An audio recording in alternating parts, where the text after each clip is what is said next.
اپنے قاتل کی شان مولانا فضل الرحمان الحمد للہ وکفا مولانا فضل الرحمان سب کا دل الحمد للہ وکفا وسلام على عباده الذين اصطفى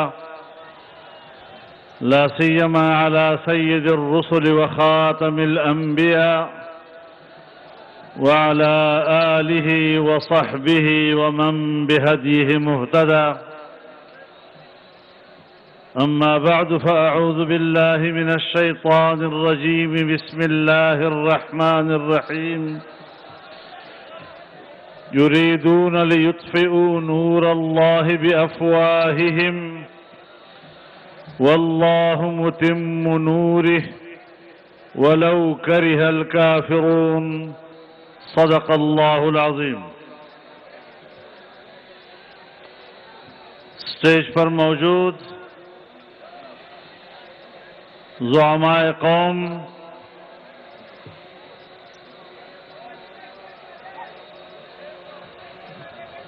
برادران ملت، میرے دوستوں، میری بہنوں،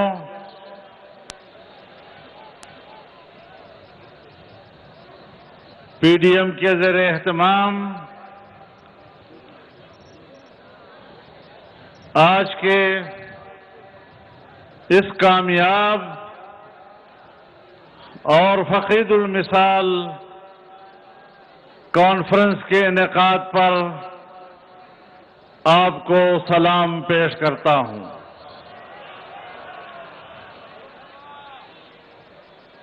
میرے محترم دوستوں،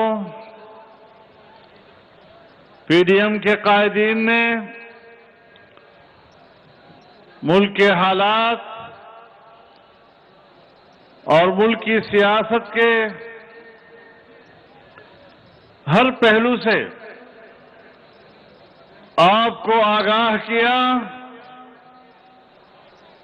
یقیناً میں ان کے ارشادات پر اضافہ تو نہیں کر سکتا، لیکن موجودہ جعلی حکمرانوں کی 3 سالہ کارکردگی پر اتنا تبصرہ ضرور کر سکتا ہوں کہ ان 3 سالوں میں انہوں نے پاکستانی ریاست کو ایک غیر محفوظ ریاست بنا دیا اور پاکستانی قوم کو ایک غیر محفوظ قوم بنا دیا ہے. قومیں آگے کی طرف بڑھتی ہیں، دنیا کے اقوام کے ساتھ قدم ملا کر آگے کو جاتی ہیں. آج دنیا آگے بڑھ رہی ہے، لیکن پاکستان پیچھے کی طرف دھکیل دیا گیا ہے. ظاہر ہے کہ ایسی صورتحال پر ہم خاموش تماشائی نہیں رہ سکتے. ہم نے 22 کروڑ پاکستانی عوام کے شانہ بشانہ اسے دنیا میں ایک ممتاز قوم کی حیثیت دینے کی قسم کھا رکھی ہے، اور انشاءاللہ پاکستان کے 22 کروڑ عوام کو دنیا میں ایک ممتاز مقام دے کر ہی دم لیں گے.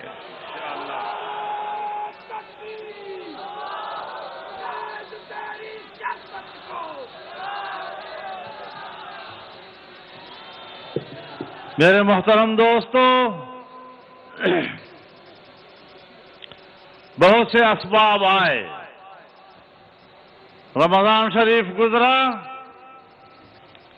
گرمی کا موسم گزرا، کورونا کی صورتحال ایک عالمی وبا کی طرح اس معاشرے پر چھا گیا جس کی وجہ سے یقیناً پی ڈی ایم کے جلسوں کا تسلسل کچھ عرصہ کے لیے متاثر ہوا اور تبصرے ہونے لگے کہ پی ڈی ایم خاموش ہو گیا ہے. آج کا جلسہ بتا رہا ہے، تاحد نظر انسانوں کا سمندر بتا رہا ہے، آپ کا جوش اور آپ کا جذبہ بتا رہا ہے کہ آپ زندہ ہیں، پی ڈی ایم زندہ ہے، ہم فعال ہیں اور ہم نے منزل کی طرف رواں دواں سفر کو نہ روکا ہے نہ روکیں گے. محرم کا مہینہ ہمیں یہی بتلاتا ہے کہ یزید کے ہاتھ پر بیعت نہیں کرنی ہے. زندہ ہے جمعیت، زندہ ہے جمعیت، یہ تیری جمعیت، یہ میری جمعیت، یہ سب کی جمعیت. زندہ ہے پی ڈی ایم، زندہ ہے پی ڈی ایم.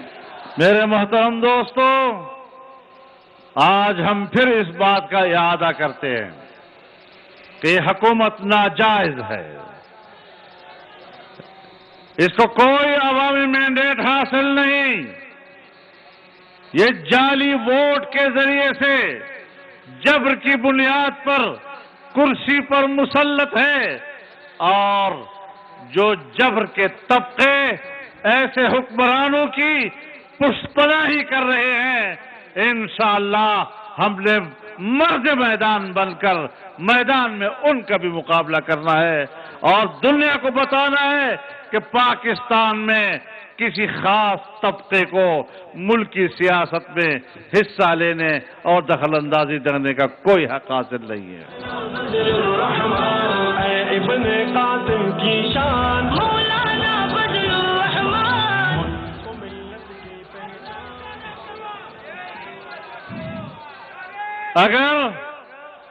اگر ہماری فوج سیاست میں مداخلت کرتی ہے تو وہ آئین کے حلف سے روگردانی کر رہی ہے. اگر ہم اس طرح کی جمہوریت کو تسلیم کرتے ہیں تو پھر ہم نے پارلیمنٹ میں جو بار بار حلف اٹھائے ہیں پھر ہم اپنے حلف سے روگردانی کرتے ہیں. ہر ایک کو اپنے حلف پر قائم رہنا چاہیے اور ہم اپنے حلف پر قائم ہیں کہ آئین کے مطابق اس ملک کو حکمرانی دینی ہے، قانون کی بالادستی اور پارلیمنٹ کی بالادستی، اور اس کے نیچے ہم نے ملک کے نظام کو چلانا ہے. میرے محترم دوستو، پاکستان کی معیشت کو سالانہ ترقیاتی تخمینہ 5.5% کا قوم کو دیا گیا اور اگلے سال کے لیے 6.5% کے تخمینے کا اعلان ہوا، لیکن اس نااہل حکومت نے پاکستان کی سالانہ ترقی کا تخمینہ 0 سے بھی نیچے گرا دیا ہے. آج ہماری معیشت جمود کا شکار ہے اور یہ جو 1-2 پوائنٹ آپ بتاتے ہیں یہ بھی تم جھوٹ بول رہے ہو.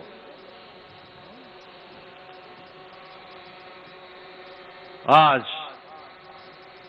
تمہاری نااہلی کے نتیجے میں غریب انسان کے لیے جینا مشکل ہو گیا ہے. آپ جائیں ذرا تنگ محلوں میں، تنگ گلیوں سے گزرتے ہوئے، وہاں کا غریب جب پہلے ایک حویلی میں 5 افراد ہوتے تھے تو 3 باروزگار ہوتے تھے اور 2 بے روزگار ہوتے تھے. آج ایک حویلی کے اندر اگر 5 افراد موجود ہیں تو 4 بے روزگار ہیں اور ایک ہی مشکل سے روزگار پر ہے. آپ بتائیں، ایک آدمی اس معمولی سی منظوری میں پورے خاندان کو کیسے پال سکے گا؟ آج غریب آدمی کے جیب میں اتنا پیسہ نہیں ہے کہ وہ بازار سے راشن خرید کر لا سکے۔ کئی سو گنا مہنگائی بڑھ گئی ہے۔ آج گندم اور آٹا نہیں مل رہا ہے، آج چینی ناپید ہو رہی ہے، آج گھی لوگوں کو نہیں مل رہا، آج دوائیوں کی قیمتیں کہاں پہنچ گئی ہیں؟ چند روز پہلے میں ایک ڈاکٹر سے بات کر رہا تھا جو اپنے کلینک کا مالک ہے، میڈیکل سینٹر کا مالک ہے۔ وہ کہتا ہے میں اپنے علاج کے لیے دوائی نہیں خرید سکتا، اتنی مہنگی ہو گئی ہے۔ کہاں تو نے ملک کو پہنچا دیا ہے؟ پاکستان اس لیے حاصل کیا گیا تھا کہ یہاں صرف چند لوگ عیاشیاں کریں گے اور ایسے نااہل لوگ قوم پر حکومت کریں گے۔ پاکستان نااہلوں کے لیے نہیں بناتا۔ لوگوں اٹھو، انقلاب لاؤ۔ ہم تیار ہیں۔ اے ابن قاسم کی شان، مولانا فضل الرحمان، کو ملت کی پہچان، مولانا فضل الرحمان۔ اب ہم نے انقلاب کے علاوہ کوئی راستہ نہیں، اور دنیا کو بتانا ہے کہ ہم نے جو عہد و پیمان کیا ہے آپس میں بھی اور قوم کے ساتھ بھی، انشاءاللہ اس عہد و پیمان پر ہم پورا اتریں گے۔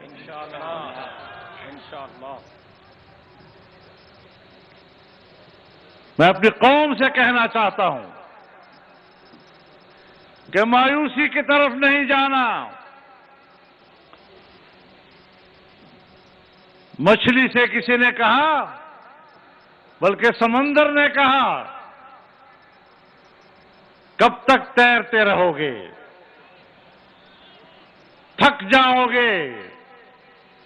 تو مچھلی نے کہا، جب تک تیرے اندر موجیں مارنے کی سکت ہے تب تک میرے اندر ان موجوں میں تیرنے کی سکت ہے۔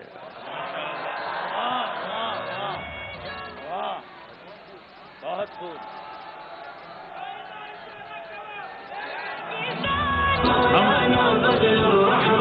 ہم تھکے نہیں ہیں۔ اب یہ بات نہیں رہی اشارہ کو بے تماشا کوا، اشارے نہ خبر ہوتے نہ اس برد وقت برد پہ کہو۔ اپنے جذبوں کو بلند رکھیں، اپنی جرت کو قائم رکھیں۔ بزدلی کسی کافر کی علامت ہوتی ہے، بزدلی کبھی مومن کی علامت نہیں ہوا کرتی۔ المؤمن لیس بجبار۔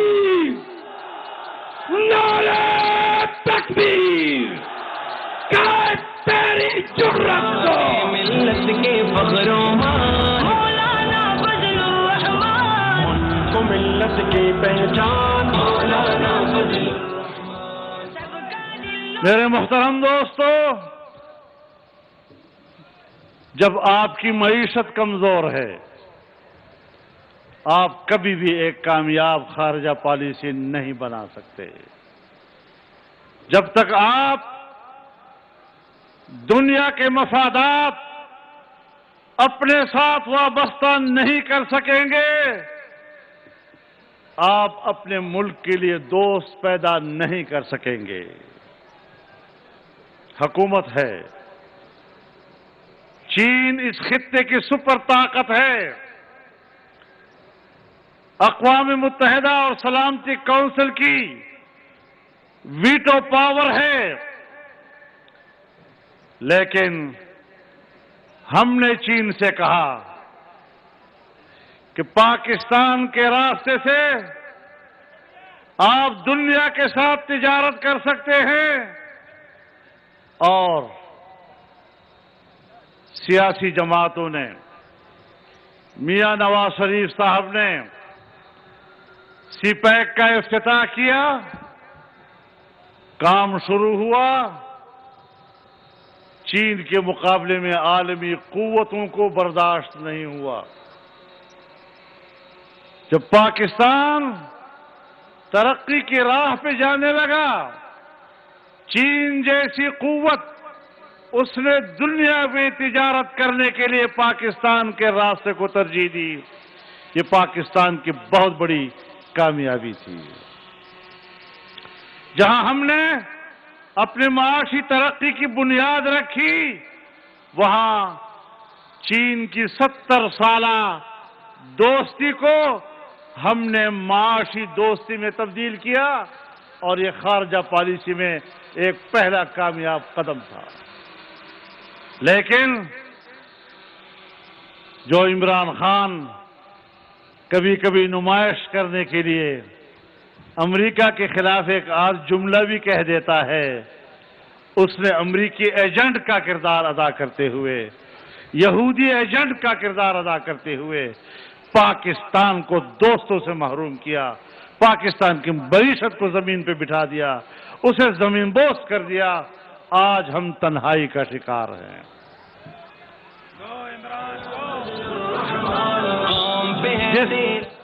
جس امریکہ اور جس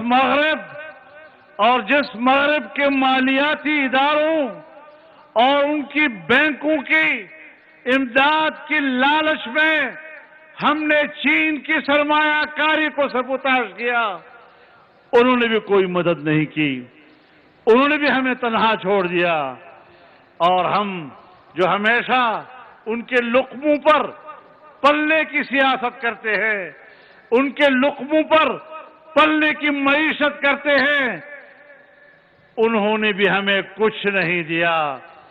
اور آج ہم کہہ رہے ہیں کہ افغانستان میں ہم کسی بھی کارروائی کے لیے پاکستان کے ہوائی اڈے نہیں دیں گے۔ تم سے اڈے مانگے کس نے ہیں؟ وہ اڈے تو خود وہ پہلے سے اپنا سمجھتے ہیں، اور ان کی فضائیں اب بھی استعمال ہو رہی ہیں، لیکن تم اڈوں کی بات کرتے ہو۔ تم نے تو کل پرسوں امریکیوں کو پورے اسلام آباد کے ہوٹلیں مہیا کر دی ہیں،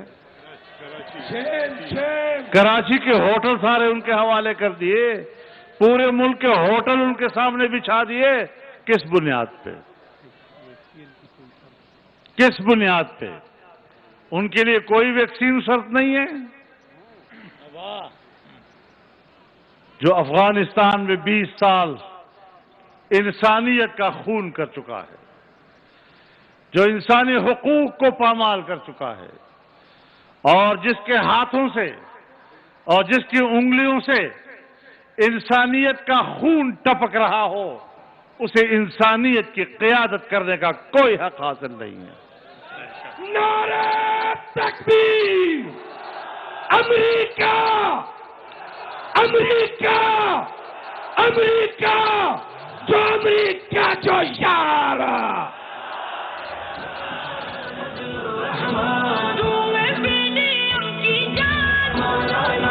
میرے محترم دوستو، آج ہم نے کس کے مفادات کے لیے اپنے جغرافیے کو تبدیل کر دیا ہے؟ ہم نے کشمیر بیچ دیا اس مودی کو، جو مودی ہمارا فون سننے کے لیے تیار نہیں، جو مودی ہمارا فون اٹھانے کو تیار نہیں۔ شیم! ہم نے کشمیر اس کو بیچ دیا، اور جو بقیہ کشمیر رہ گیا ہے، اس بقیہ کشمیر پر کہتا ہے کہ میری حکومت آئی تو میں آزاد کشمیر کے لوگوں کو ریفرنڈم کی اجازت دوں گا، ان کی مرضی ہے وہ آزاد زندگی گزاریں، ان کی مرضی ہے وہ پاکستان کے ساتھ رہیں۔ تمہیں تو پاکستان کا ریاستی موقف ہی معلوم نہیں ہے۔ جمعیت کی آن اور شان مولانا فضل الرحمان. جس وزیر اعظم کو یہ تک معلوم نہ ہو کہ کشمیر پر پاکستان کا ریاستی موقف کیا ہے، 48 اور 49 کی سلامتی کونسل کی قراردادیں کیا تقاضا کرتی ہیں، ایسے شخص کے ہاتھ میں کشمیر دینا یہ کشمیر کو بیچنے کے مترادف ہے. میں اب بھی کہتا ہوں اور دعوے سے کہتا ہوں کہ پاکستان کے عوام کا ووٹ چوری کر کے پی ٹی آئی کو دیا گیا، گلگت بلتستان کے ووٹ کو چوری کر کے پی ٹی آئی کے حوالے کیا گیا، اور کشمیر میں بھی انہی لوگوں نے کشمیر کا ووٹ چوری کر کے پی ٹی آئی کے حوالے کیا ہے. یہ لوگ نااہل ہو کر حکومت کرنے کا حق نہیں رکھتے ہیں. کشمیر فروش حق باطل ہے مولانا فضل الرحمان. آج ان کی حکومت میں گلگت بلتستان کا مستقبل مخدوش ہے، ان کا کوئی سیاسی مستقبل اب متعین نہیں ہے. ہم نے فاٹا کا انضمام کیا، فاٹا کے قبائل رل گئے ہیں. 1.5 سے 2 کروڑ کی قبائل کی آبادی پچھلی مردم شماری میں 50 لاکھ لکھی گئی، اس لیے کہ انہیں اپنے ملک میں ہجرت کرنے پر مجبور کر دیا گیا تھا. آج ایک ایک گاؤں اور ہر قبائلی کا گھر تباہ ہو چکا ہے، وہ کھنڈروں میں واپس آ رہے ہیں. اور ہم نے جو ان سے وعدہ کیا تھا کہ ہم ہر سال تمہیں 100 ارب روپیہ دیں گے، 10 سال تک آپ کو دیں گے 1000 ارب روپیہ، 5 سال گزر گئے ہیں، ہم نے اب بھی ان کو 100 ارب تو کیا 5 سال میں بھی 50 ارب روپے مشکل سے دیے ہیں. کہاں خرچ ہوئے ہیں؟ میں ابھی مکین گیا ہوں، مسعودوں کے علاقے میں گیا ہوں، مسعودوں کے مرکزی شہر میں گیا ہوں. مجھے اپنے دوستوں نے کہا کہ پورے شہر میں ایک گھر بھی ایسا نہیں کہ ہم آپ کو وہاں اس گھر میں جا کر بٹھاتے اور ٹھہراتے. ایک گھر بھی ایسا نہیں ہے جو اس قابل ہو کہ ہم آپ کو بطور مہمان کے اس گھر میں جا کر بٹھا سکیں. اور بالآخر ہمیں ایک سکول میں آپ کے لیے جگہ بنانی پڑی مہمانوں کے لیے. کس کرب سے قوم گزری، اور آنے والے مستقبل کا کوئی علم نہیں ہے کہ ہمارے پڑوس ممالک کے ساتھ ان اقدامات کی وجہ سے پاکستان کے تعلقات کی نوعیت کیا ہوگی. ہمیں اندھیرے کی طرف دھکیل دیا گیا ہے. میرے محترم دوستو، اس طرح کا جغرافیہ تبدیل کیا جا رہا ہے کہ جس کا کچھ پتہ نہیں. یہاں پر صرف ٹیریٹری اور خطے کو نظر میں رکھا جاتا ہے، خطے میں رہنے والے عوام کو اور لوگوں کی کوئی حیثیت نہیں ہوا کرتی. یہ کس کی پالیٹکس ہے؟ یہ کس کا فلسفہ ہے؟ آپ کو اس بارے میں علم حاصل کرنا چاہیے. میرے محترم دوستو، بدامنی کا ذکر ہوا. ہمیں بڑے نوید بتائے گئے، ہم آپریشنز کر رہے ہیں، دہشت گردوں کے خلاف کر رہے ہیں، ہم نے دہشت گردوں کا خاتمہ کر دیا ہے. ہم نے کہا ہمیں یہی چاہیے کہ پاکستان کے ہر شہری کو امن ملے. میں جس علاقے سے تعلق رکھتا ہوں، میرے پیچھے قبائلی علاقہ ہے، اس کے پیچھے افغانستان ہے. آج بھی صورتحال جوں کی توں ہے. کس بنیاد پر تم نے قوم کے بچوں کو اپنے ملک میں ہجرت پر مجبور کیا؟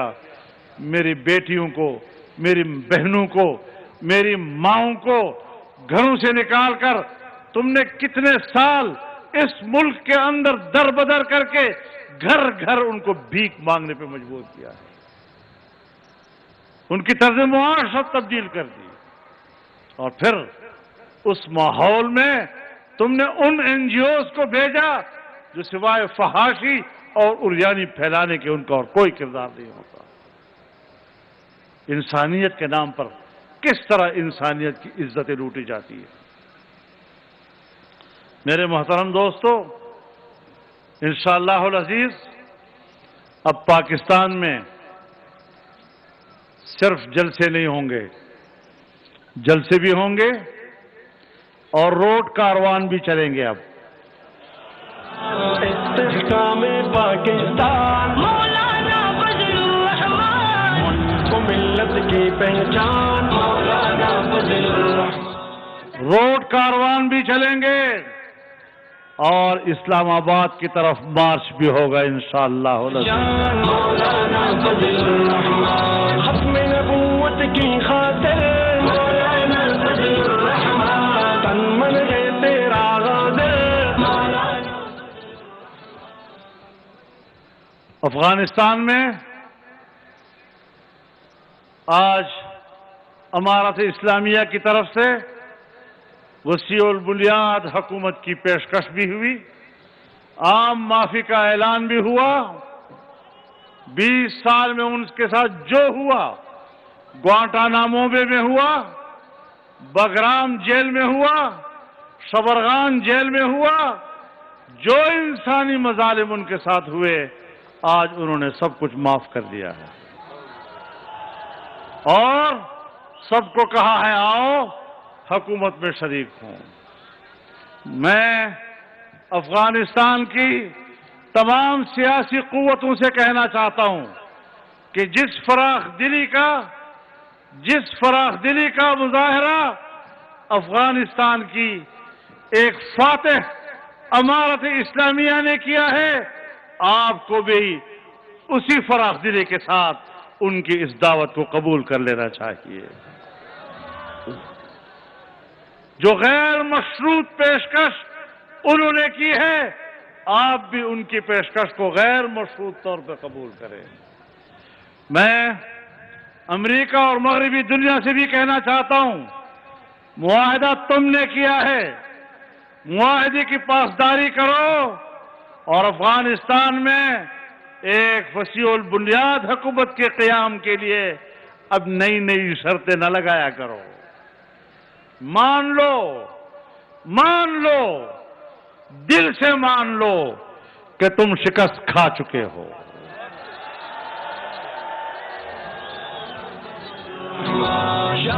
اگر امریکہ اور ناٹو افغانستان کی شکست خوردہ قوتیں ہیں، کبھی شکست خوردہ قوت اخلاقی طور پر بھی یہ جرت نہیں کیا کرتا کہ وہ نئی شرائط لگائے اور بلیک میل کرنے کی کوشش کرے۔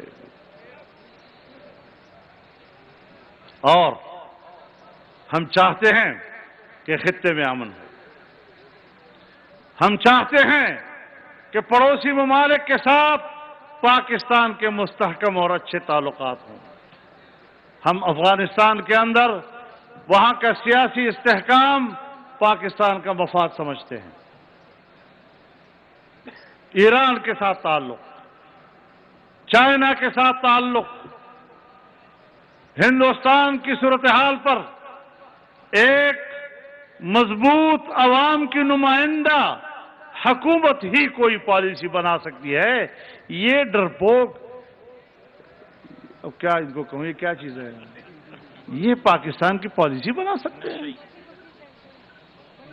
یہ اس بات کی پالیسی بنا سکتے ہیں کہ ہم نے آج کا دن کس نشے میں گزارنا ہے؟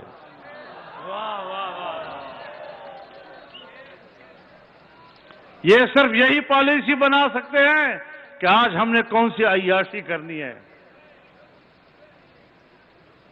ملک کو چلانا، کسی دوسرے ملک کا اعتماد لینا، تم سے تو کوئی بات کرنے کو تیار نہیں ہے۔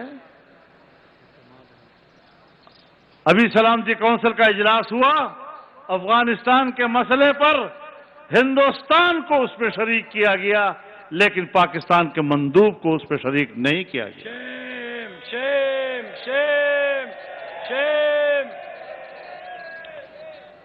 تم نے انسانی حقوق اقوام متحدہ کے انسانی حقوق کمیشن میں ایک قرارداد پیش کی.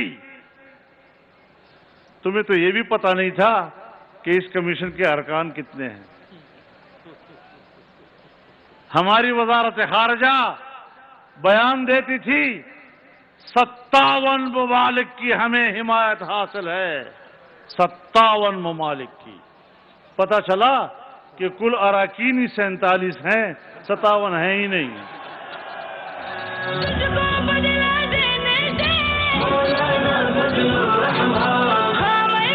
اور پھر قرارداد پیش کرنے کے لیے دنیا کے 16 ممالک کی حمایت ضروری تھی. ہم 16 ممالک کی حمایت بھی حاصل نہیں کر سکے. پاکستانیوں، اب تو ذرا سوچ لو کہ ہم نے قربانیاں دے کر پاکستان کو بچانا ہے. قربانیاں دے کر پاکستان حاصل کیا گیا. آج وہی پاکستان اپنی بقا کے لیے ہم سے قربانی مانگ رہا ہے. ہم نے قربانی کے لیے میدان میں نکلنا ہے یا نہیں؟ ہم نے سڑکوں پہ آنا ہے یا نہیں؟ آج ہمارے ملک میں وکلاء احتجاج پر، میڈیا کے لوگ احتجاج پر، ڈاکٹر احتجاج پر، مزدور احتجاج پر، اور ابھی حال ہی میں 17,000 ملازمین کو برطرف کر دیا گیا. گو کہ یہ کام ہمارے ایک جج صاحب نے کیا.